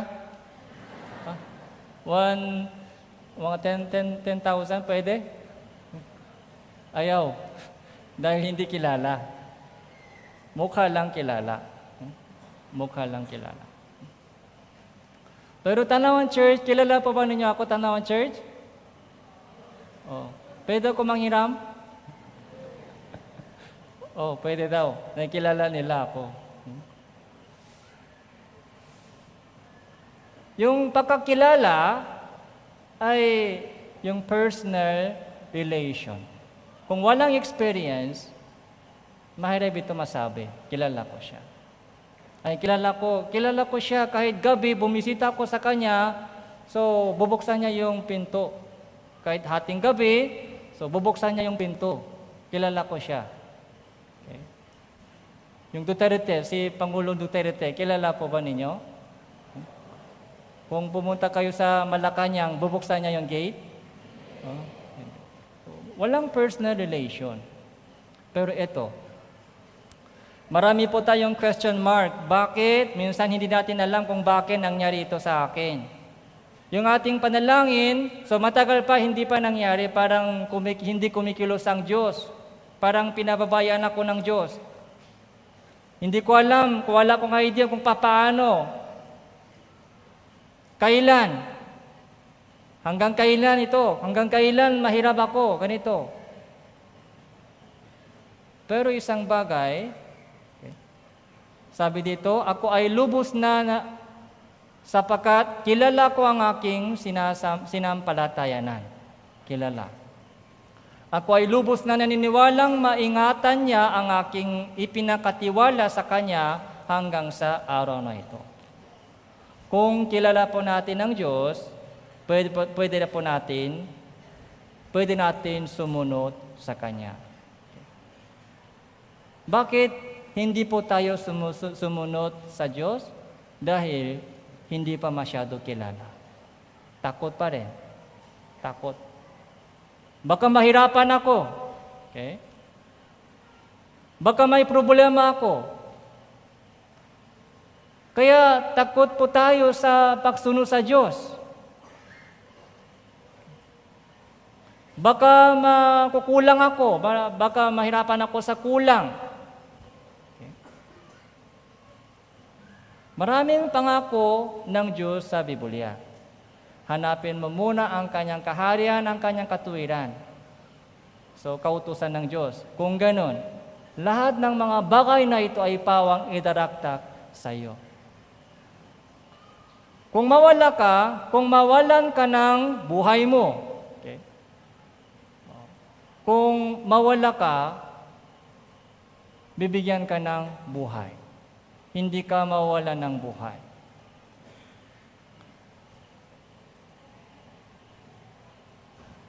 Second Timothy chapter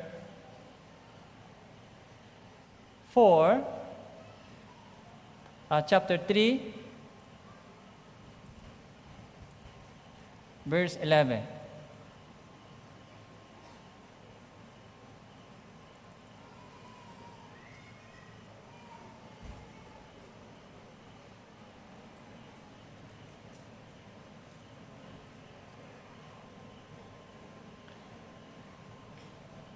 mga pag-uusig, mga pagturusa, anumang mga bagay ang nangyari sa akin sa Antioquia, Iconio, Listra.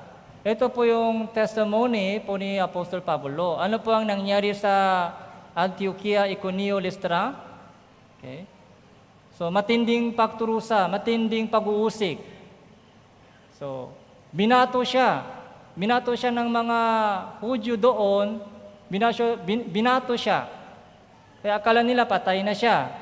Kaya itinapon sa labas ng lungsod. Pero binuhay siya ng Diyos. Sabi niya, napakaraming pag-uusig ang tiniis ko. Ngunit sa lahat ng ito, basahin po natin, sa lahat ng ito, iniligtas ako ng Panginoon. Ito po yung testimony. Okay? Testimony. Sa lahat ng ito, iniligtas ako ng Panginoon. Ito po yung nangyari hanggang ngayon, testimony. Dahil sa kanyang experience, sa future, kung ano mang sinasabi ng Diyos sa kanya, susunod. Dahil may experience ako. Nagtitiwala ako sa Panginoon. Okay. Ililigtas niya ako. Chapter 4, verse 17. Chapter 4, verse 17.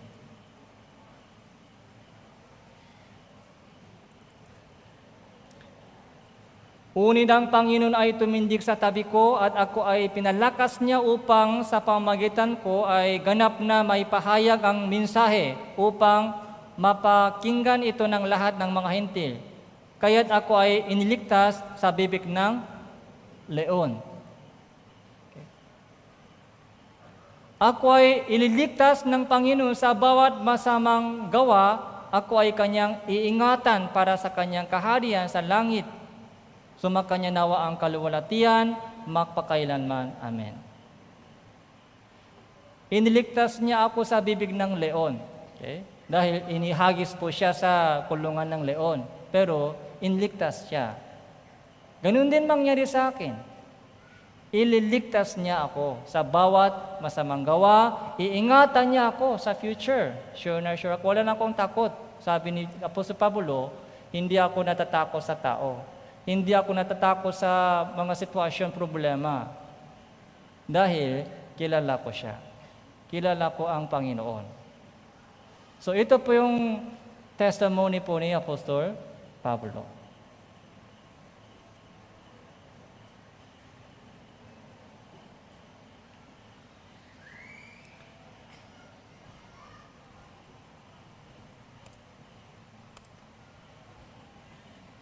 Last time, ipinakilala ko po ito sa inyo, si Jim Elliot, namatay po siya sa batang edad, 29, bilang isang misyonaryo sa Ecuador.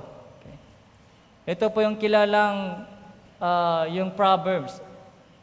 He is no fool who gives up what he cannot keep to gain what he cannot lose. So, alam po niya kung ano ang mawawala. Alam po niya kung ano ang nananatili magpakailanman. May bagay na nakikita, may bagay na hindi nakikita. May bagay na mawala someday. Yung pera sa bulsa, mawala someday.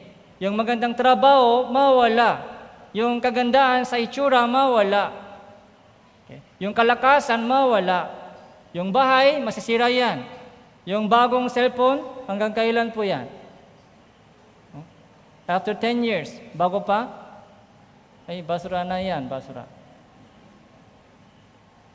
Lahat po ng mga bagay ay mawala, nakikitang bagay. Pero alam po niya kung ano ang mas mahalaga.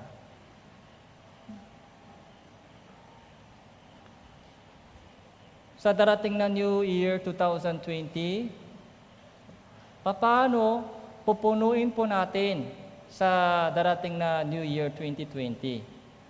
Ano po ang ilalagay po natin sa 2020?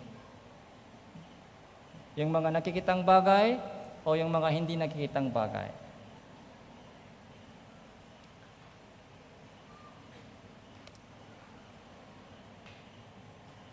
Sinabi niya, I seek not a long life, but a full life. Okay? Long life, mahabang buhay. Ayaw ko mahabang buhay. Mas gusto ko, kahit short, pero puno. Mapunong buhay. Yung punong buhay. Yung full life. Okay. Paano natin? Ano ang ilalagay sa laman sa buhay? Okay.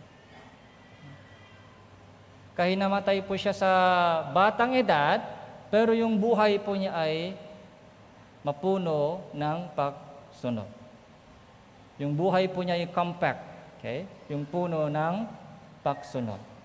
Pero yung ating buhay, puno ba ng pagsunod o puno ba ng pagsuway? So, pag-isipan po natin, check-in po natin yung ating sarili. So, isang mga video clip ipapakita ko sa inyo.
Apocalypse chapter 21,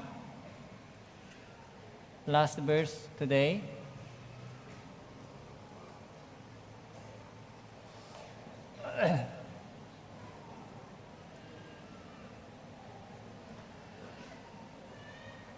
So, basahin po natin ito ng sabay-sabay. 3, 2, 1. At papahilin niya ang bawat luha sa kanilang mga mata. At hindi na makakaroon ng kamatayan, hindi na rin makakaroon pa ng pagtadalamhati o ng pagtangis naman o ng kirot man, sapagkat ang mga unang bagay ay lumipas na. So, bakit papahilin niya ang bawat luha sa kanilang mga mata? Okay. Bakit may luha sa mata? So, yung pagsunod ay hindi madaling gawin. Kung madaling gawin po yan, so nakasmile lang lagi. Okay? Halimbawa, yung pagbuhat ng paleta, bukas yung pagkatapos ng gawain, lahat ng mga paleta dapat ibalik dito.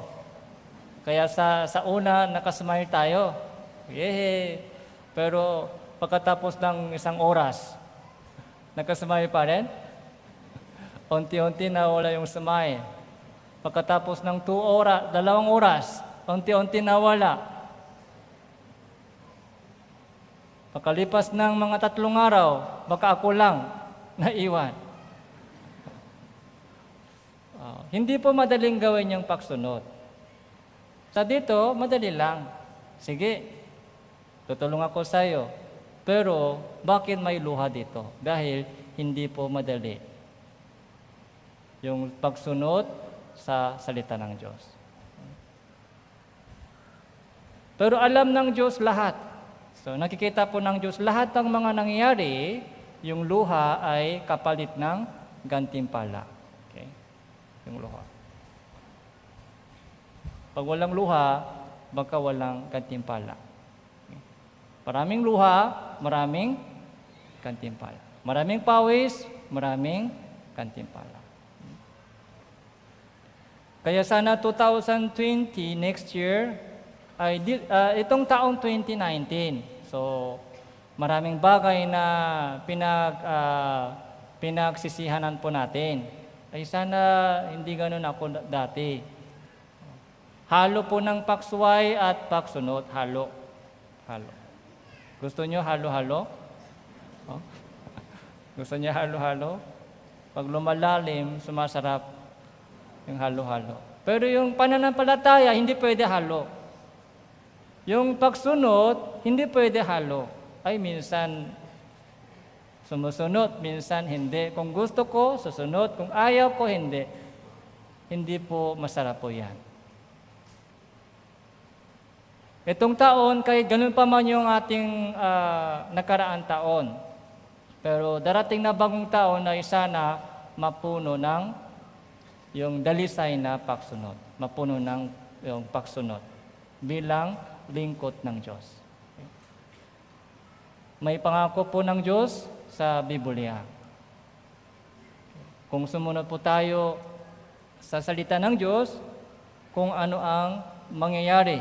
So, tingnan po, sana ma-experience po natin yung pangako ng Diyos this coming New Year. Let's pray together.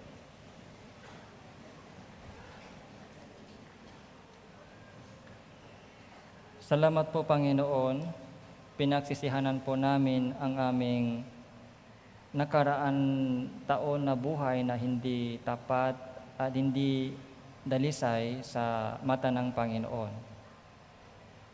Kung bibigyan pa kami ng panibagong pagkakataon na year 2020, ay nawa sumunod po kami sa inyong maluwalhating kalooban.